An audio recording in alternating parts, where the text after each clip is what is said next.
Good morning. It's so nice to be here.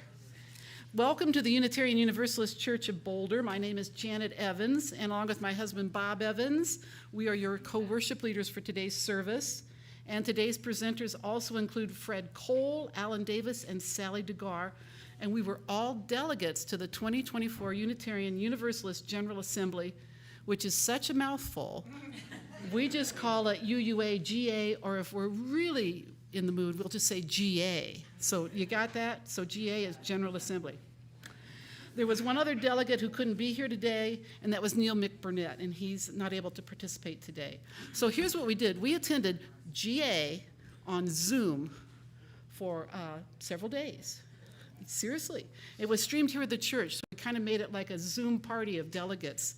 And we tried to make the best of it, because it was, like I said, multi-day, and it was remote. It's not quite the same as being in person, but we had some wonderful, thought-provoking experiences, and we had really good dialogue with our fellow delegates.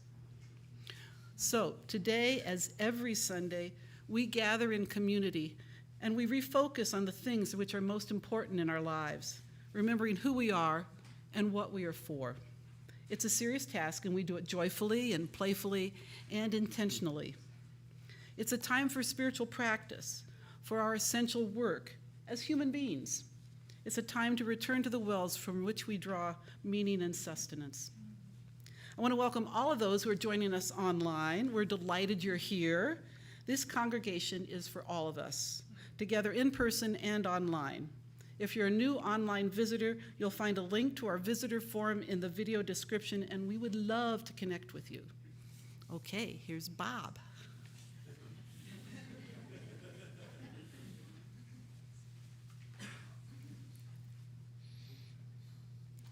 Good morning, friends. Today's Sunday morning is a bit different. We're here to report on our experiences at the GA, the annual meeting where UUs can worship, learn, connect, and importantly, make policy for the association. The GA is normally held in June in a different city in the United States each year. This year was different in that it was an online meeting, June 20th to the 23rd, and 3,400 people participated online. Next year, the meeting will be in person in Baltimore, the year after online, and we will alternate years in the city and online.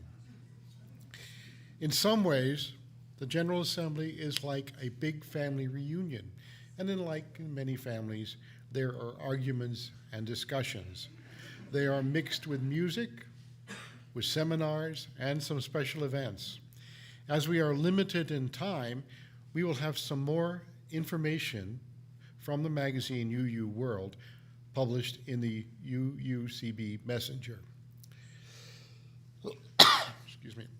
The theme this year was Love Unites, Stories Ignite, which fits well with UU's experience and faith, which is rooted in storytelling and the power of love. The GA explored how stories can inspire compassion, change, and create a more just and equitable world. Participants shared their experiences, dreams, struggles, and triumphs, which helped them find common ground and deepen their understanding of each other and the world.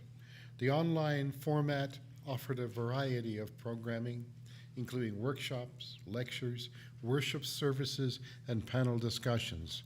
The program also included opportunities for learning, networking, skill enhancement, and leadership development. For me, the Stories Ignite part is especially meaningful. I have said that the voice of humanity is in the stories that are told and retold. There are stories that resonate over time and culture.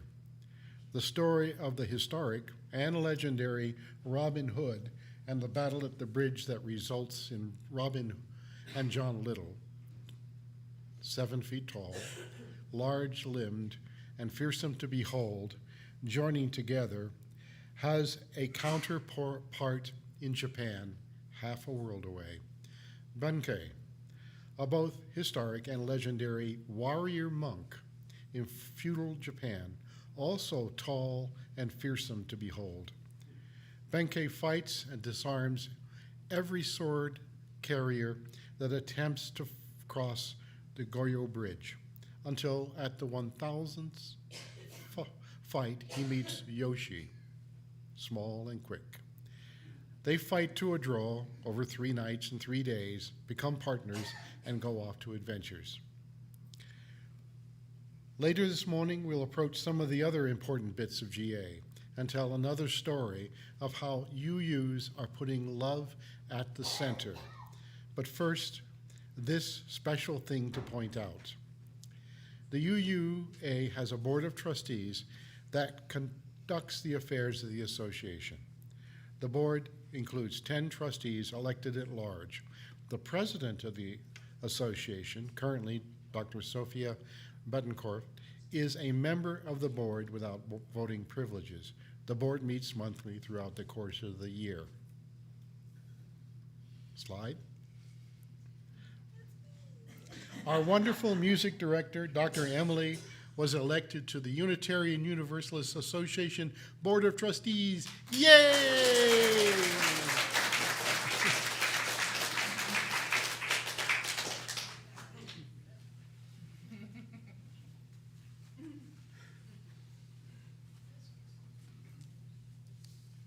If you are joining us online and have a candle or a chalice nearby, please get ready to light it.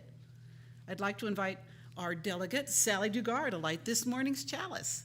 Sally?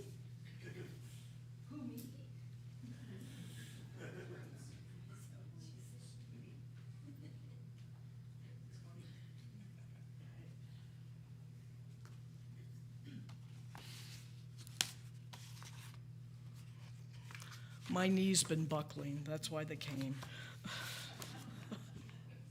Hi, I'm Sally Dugar, and I love General Assembly.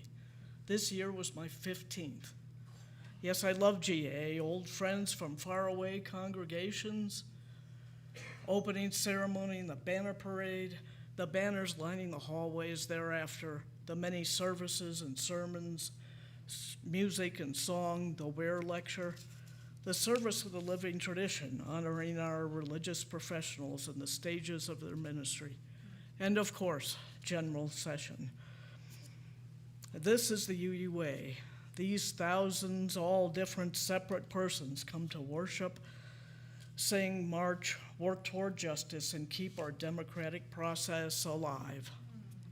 GA is for the long-time diehard looking for that decisive UU fix. And for the newcomer, wide-eyed and hungry. GA is making statements about who we are as religious liberals and bearing that as public witness to the change we want to see in the world. It is the democratic process that gives us a voice in the grander scheme of things. And GA is change. COVID forced the issue online. Now, as Bob told us, yes. General Assembly is a hybrid on location live and online, and only online in alternate years.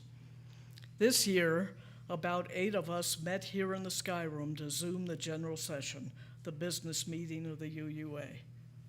Yes, I miss the community, belonging, almost party atmosphere of a live GA, and we had work to do. Article 2 of the bylaws was the main issue at hand. This year, the 4-year process of molding and shaping Article 2 was up for a vote. There was ample opportunity for pro and concerned discussion. Then we, the delegates of our member congregations, voted on this major change to our bylaws. This is the democratic process. This is where we vote to plan our future. So I light this chalice for General Assembly and for the Unitarian Universalist, I can't say that without crying, Association of Congregations. That's us, folks. And, all right. There's more to it than just talking. There we go.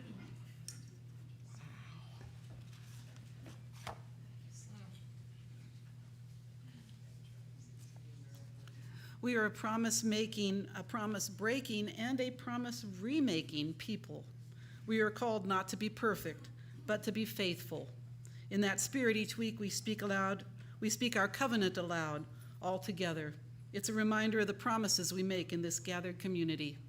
We now invite all those gathered in your various locations to join together in fellowship and community as we all say aloud together our congregation's covenant. We gather in fellowship to speak truth to each other, to reach out and touch one another, to support each other, and to seek the truth divine. Please remain standing. Sorry, that's why I was checking the script. I was like, oh no.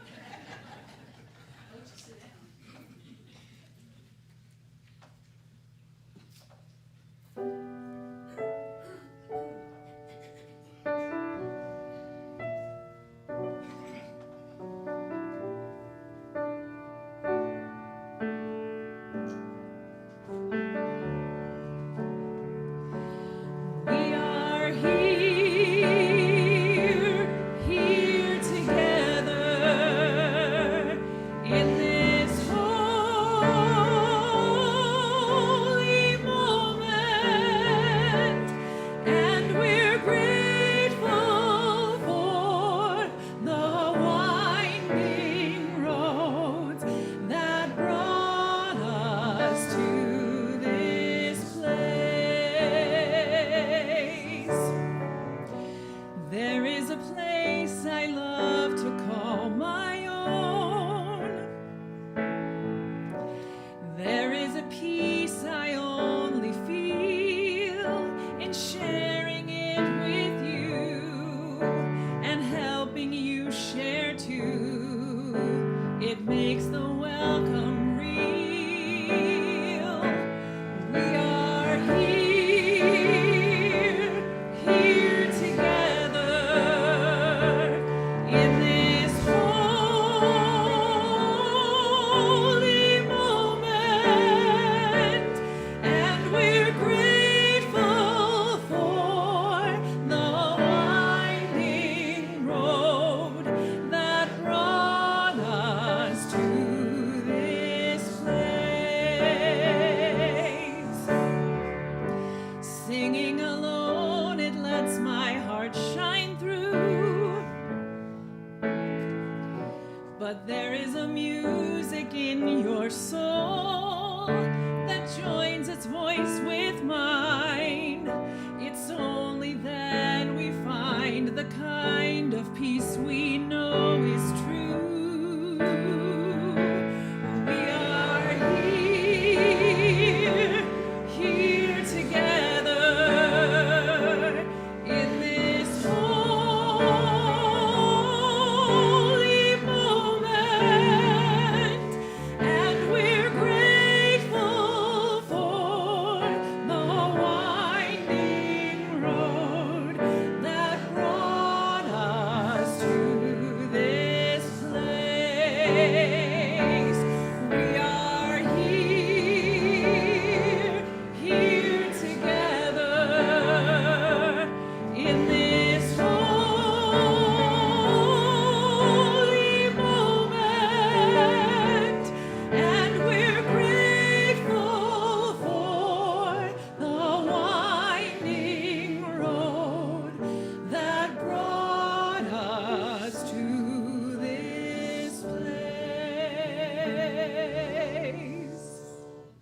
Amen.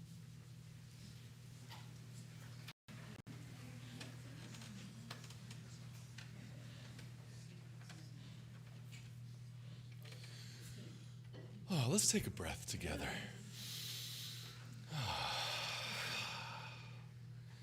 It feels good to arrive in a place, to let your heart or your spirit catch up with where your body is. Sometimes prayer, meditation, spiritual practice, it's a thing that starts in the deepest part inside you and comes out from there. It's a feeling, a sense that you have. And sometimes you're not in that place. And it needs to be a thing that comes from the outside in. You start by putting your body into that place. that makes it possible to feel all of who you are. I invite you into that practice this morning to start by breathing in and then breathing out twice as long. It's such a simple thing. Breathe in for 4 and breathe out for 8. We'll do that a few times.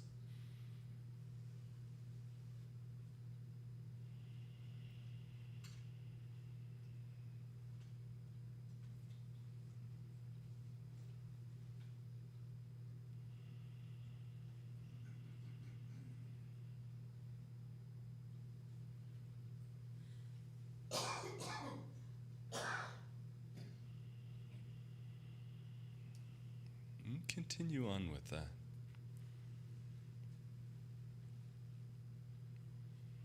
That sort of breathing changes your nervous system. For me, I experience it as a kind of a slowing down, being less activated. I can feel or notice my body getting less tense as I do that. It's a simple practice, too. It doesn't require you to think anything or believe anything or have any sort of an idea about how the universe works. It changes you from the outside in, that simple breath. In for 4 and out for 8.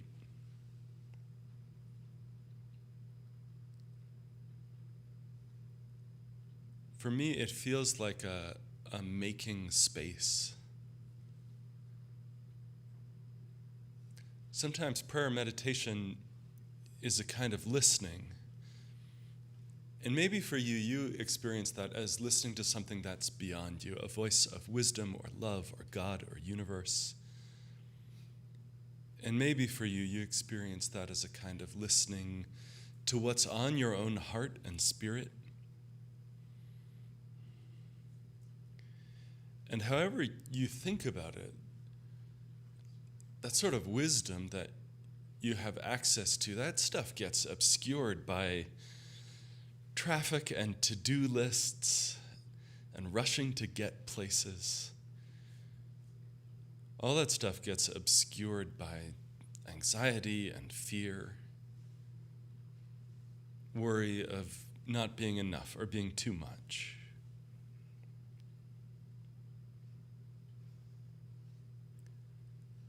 And what we want is to be still enough in order to hear that sort of wisdom, to listen for it, discern it.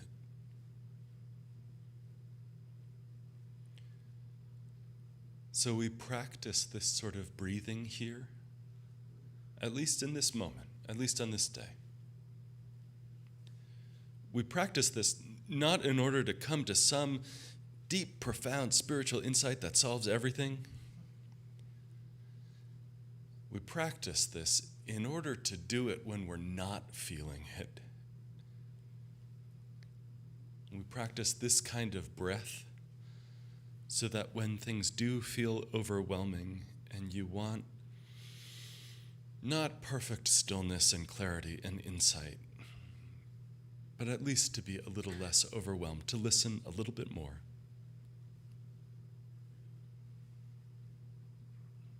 We practice. And be together in silence just for a moment.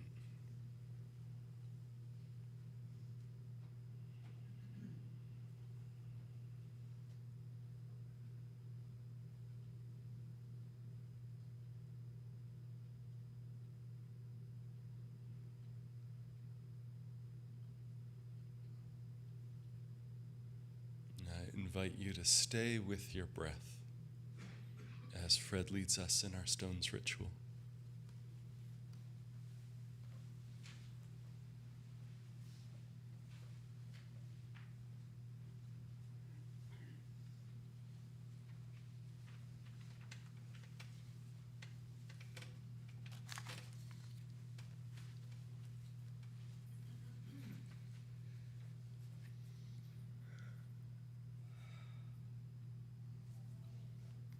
Can we come back into the room?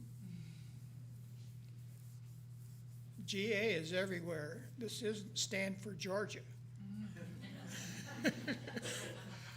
And it's the first time in probably 14 years, 15 years, that I have not been a volunteer at General Assembly. So that was something that I really missed. When we say that our mission is, in part, to always love, it means that we actively seek a connection, compassion across many boundaries and borders. Each week in the service, you are invited to come forward and take a stone symbolizing your joys and sorrows and place it here in the earth in the tray. It is a private act. It's a personal act. You may place a stone as a symbol of your own joy, grief, or concern. It is a community act. What we build here is a landscape of our inner lives. What we make here is whole, with each of us unique and united. Take a few seconds now to think of those things that brought you joy this last week. Maybe they're not there. How about those things that may have brought you sorrow or grief? Or that thing that raised a major concern for you, or even a minor concern? For those meeting in person, I invite you to come forward when the music starts, if you feel so moved, starting with the back half of the room, then the folks along the windows, and finally those here in the front of the sanctuary. Go ahead.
Will you take a breath with me?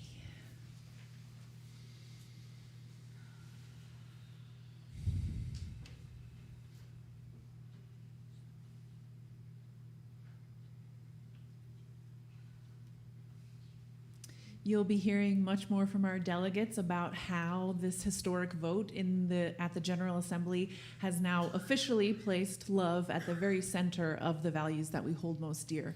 So in that spirit, I invite you to rise in body or in spirit and join in singing number 131, Love Will Guide Us.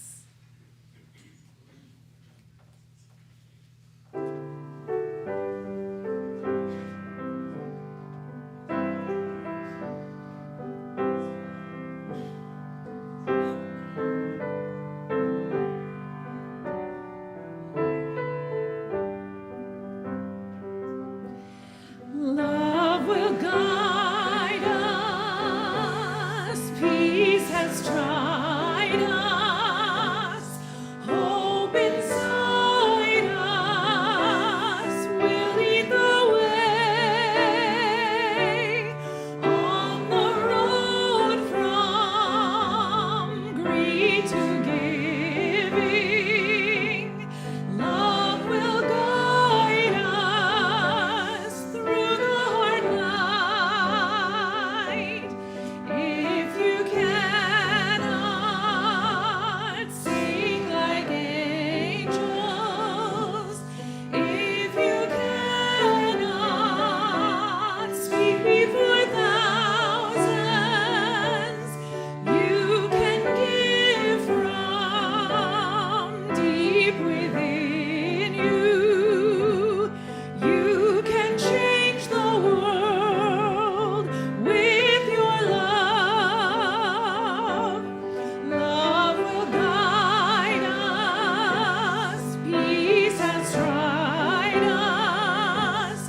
Hope inside us will lead the way on the road from greed to giving. Love will guide us through the hard night.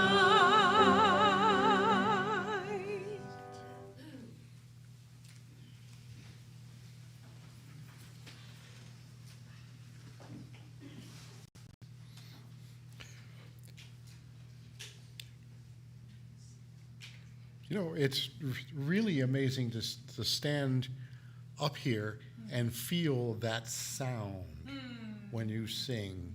Just powerful into this focus right here. Wow. The General Assembly is a business meeting of our 1,000 congregations, but it's not just a business meeting. There are traditions at GA, the service of a living tradition, and the Ware Lecture. Service of the living tradition honors people within the professional ranks of the UUA who have died, recognizes those who have completed professional service, and welcomes those who have received fellowship, credentialed, or certified status during the year. It's quite moving, better experienced in person than being described, with the people who died being signified by an empty chair on the podium. Reverend Stan Stefanchik, one of our ministers here in the 90s, who recently passed away, will be honored in the next service of the living tradition. The Ware Lecture, named for Harriet E. Ware, who donated $5,000 in 1920, a substantial sum at that time. The first lecture was in 1922, and since then there have been about 100 speakers. There are names you might recognize: Martin Luther King, Mary Oliver, Reinhold Niebuhr, Shirley Chisholm. The Ware Lecturer this year was Julia Watts Belson. Dr. Belson is a rabbi, scholar, spiritual teacher, and longtime activist for disability and gender justice. She is professor of Jewish Studies in the Department of Theology and Religious Studies at Georgetown University, as well as core faculty in Georgetown's Disability Studies program and a senior research fellow at the Berkeley Center for Religion, Peace, and World Affairs. She is a cultural historian of Herobatic Jewish literature and a contemporary Jewish feminist theologian who draws disability, arts, and culture into provocative conversation with Jewish tradition to challenge structural violence, deepen our capacity for social justice, and honor the sacredness of disabled people's lives. I found Dr. Belser's lecture to be moving and enlightening. She makes the powerful statement, ableism is baked into the way we have built this world. Our attitudes about disability have such deep cultural roots that we almost forget their sources. Rather than filter the lecture through me, I will read you a poem from Dr. Belser.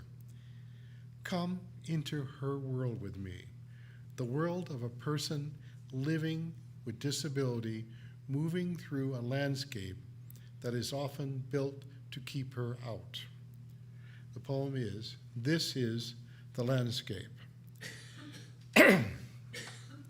So reads the doormat of conditional welcome. Here will pass the enabled, blessed in their less complicated bodies. They are able to hustle up a flight of stairs, decipher the PA, endure the fluorescent lights, and follow long, thick, complicated words. They do not come with service dogs and baby strollers, with sign language, wheels, or walkers.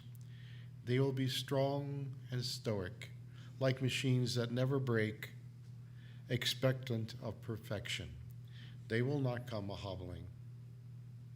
I will not run with them, those who would devour my wholeness, because it does not measure up standard size. I will not come begging on my knees. This is the landscape of loneliness, the stink of pity, the way someone's story of tragedy curls around my body where it doesn't belong. Well-meaning people apologize for the wrong things. I'm sorry about the scooter, they say. I'm not. I'm sorry about what passes for the accessible entrance in the back way where they trot out the trash. About the sidewalks that quit without curbs cuts, the single step that could have been smoothed, or the accessible dorm where disabled students live.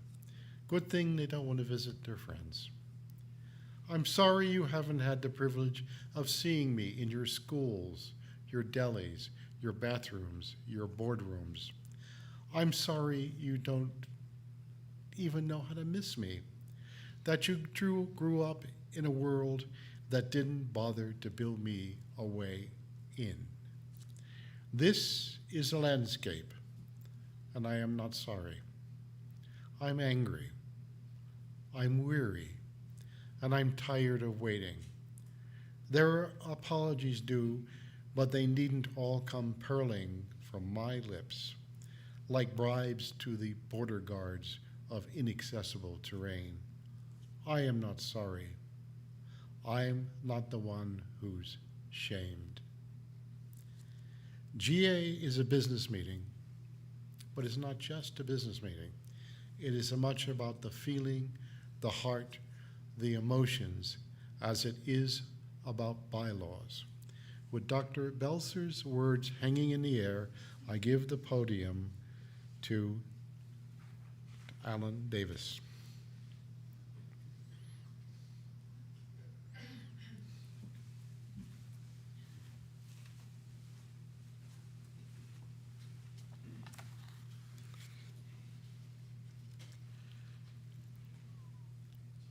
I'm part of a discussion group that includes 47 graduates of my college class of 1968, and we email one another. So recently, the topic turned to religion, and nearly all of those classmates that I correspond with had grown up in a Christian denomination that they had drifted apart from. Most said that religion was no longer an important part of their lives. I told them I was a Unitarian Universalist, and religion is an important part of my life, and it's also an important part of my identity. So most of them had heard of Unitarian Universalist, but really didn't know anything about it. And so they wanted to know what we believe. So it's hard to explain. I explained to them that we don't have a creed, we're a non-creedal religion. But we do have values and purposes and we know what they are, and they're shared. So, as a religion without a creed, it is important for us to be able to define who we are.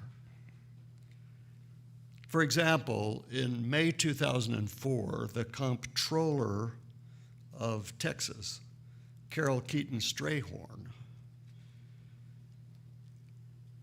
stripped the Red River Unitarian Universalist Church of Denison, Texas, of their tax-free status. They had been charged with not being a religion because they didn't have a statement of beliefs. And she agreed initially that it couldn't be a religion if it didn't have one system of beliefs. But then Comptroller Straythorn read up on Unitarian Universalism and found that we had shared principles and statements of purpose and shared sources. And she reversed her decision and said we really were a religion. So our statement of purposes and values and sources are set forth in our denominational bylaws, and anyone can find them on the internet. And they're set forth in Article 2. And the bylaws require us to revisit Article 2 at least every 15 years and make changes to it if we feel that that's important. So every 15 years, or more often, the denomination re-examines the bylaws, and if they make a change, it has to be approved by a vote of 2/3 of the delegates to the General Assembly, representing congregations not only across the United States, but across the world. And so the time had come to revisit our 7 principles and 6 sources and other documents that define us as a religion. And in 2020, the UUA Board of Trustees, which I'm proud to say now includes Dr. Emily,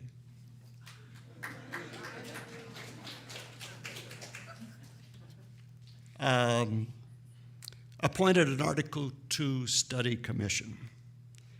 And the study commission sought input and received input from thousands of Unitarian Universalists around the country, and then presented in early 2023 a proposal for changes to Article 2. And we were scheduled to take a final vote on it in June. And so we delegates gathered in the Sky Room for a few days and engaged in at least 3 hours of listening to discussion and considering the bylaw changes. And at the end, we voted on changes. And it wasn't boring work because we saw it as sacred work that was very important. It was a true expression of what it means to be a covenantal religion. We needed to develop a shared understanding of what we were changing, what we were coming up with, what we could agree with at the end of this process that had started back in 2020, 4 years ago. And at the end, a new expression of shared values was adopted by a vote of 2,025 yay and 499 nay, an 80% vote of acceptance of the new Article 2. And all of us in the Sky Room, when that vote was announced, stood up and cheered. So the best way that I can describe the difference between our new statement of values that all center on and derive from the concept of love is that each statement of value now includes a call to action, and that had never been true in the past. And people who objected to the changes were often saying, you can't tell me what I'm supposed to do any more than you can tell me what I'm supposed to believe.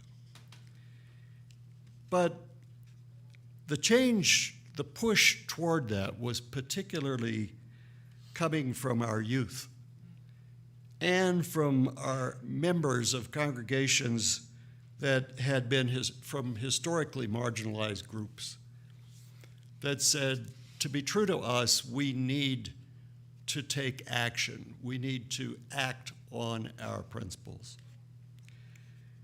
So let me give you a couple of examples. One of our values, the new 6 values, is interdependence. And it starts off by saying, we honor the independent web of all existence with reverence for the great web of life, with humility, and acknowledge our place in it. So that is very parallel to what we have known as Principle 7. But it then adds a commitment to action. Going on, quote, we covenant to protect Earth and all beings from exploitation. We will create and nurture sustainable relations of care and respect, mutuality and justice. We will work to repair harm and damaged relationships. So this call to action is new and strengthens our statement of principles. Here's a second example, embracing the value of pluralism. I like the jet pig that RE has come up with as a way of remembering the first letters of these 6 values. So pluralism is the P in pig. It starts off to say, we celebrate that we are all sacred beings, diverse in culture, experience, and theology. We covenant to learn from one another in our free and responsible search for truth and meaning.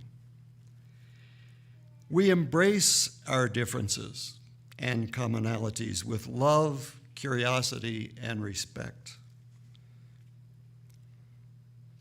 We work to be diverse, multicultural, beloved communities where all thrive.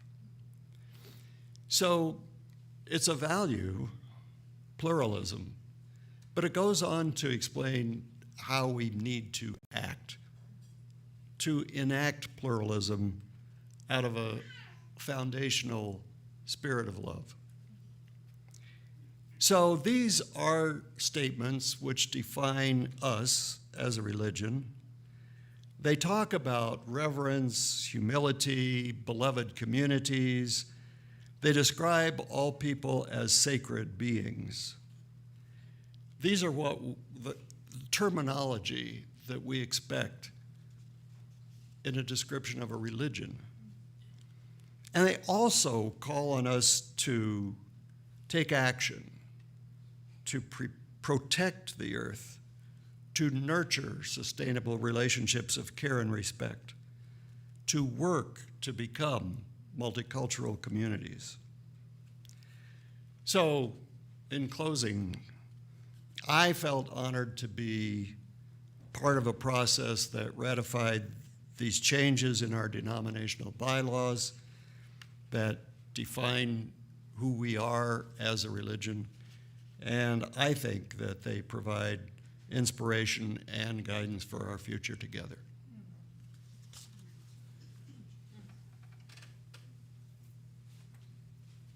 We are the people of the living tradition. And with these changes to Article 2 of our bylaws, we affirm that transformation is part of who we are and what we do together. So in that spirit, will you please rise and join in singing? I'm gonna keep on moving forward. Keep on moving forward. Keep on moving forward. Never turning back. Never turning back. Gonna shape our faith together. Shape our faith together. We're gonna shape our faith together. Never turning back. Never turning back. We're gonna learn from one another. Learn from one another.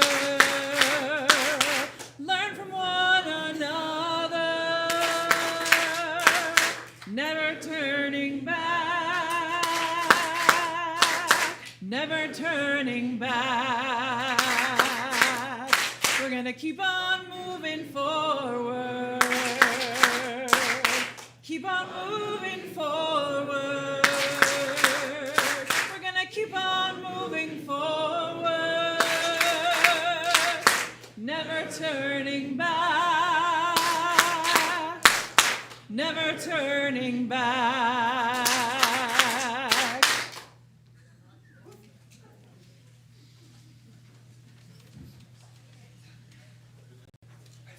I just want to say a big thank you to Professor Allen, and I think Professor Bob also gets that designation for helping us unpack what happened at GA.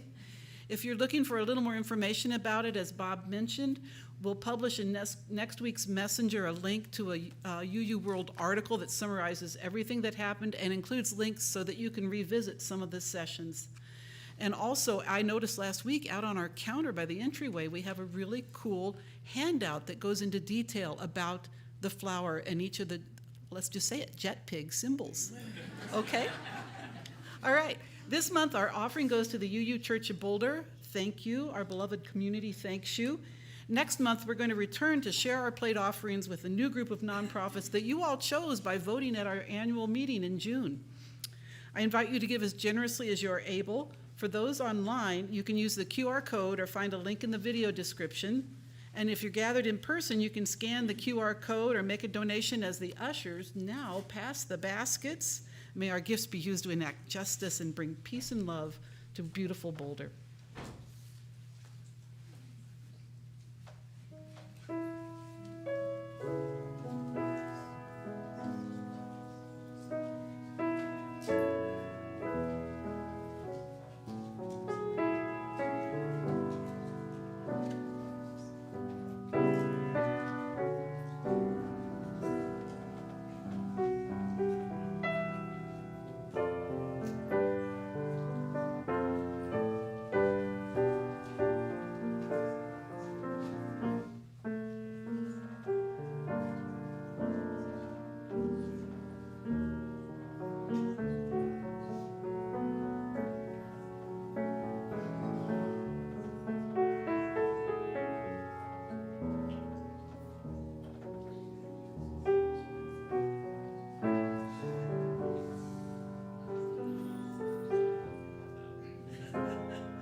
Thank you. Thank you for your generosity.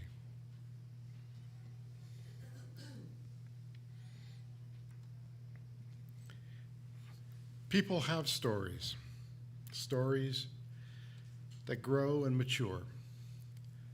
Their lives are the embodiment of stories, intersecting with other people's stories as we all move through time and space. A person perceives the universe through the lens and filter that a person has developed through the formation of their wholly owned story.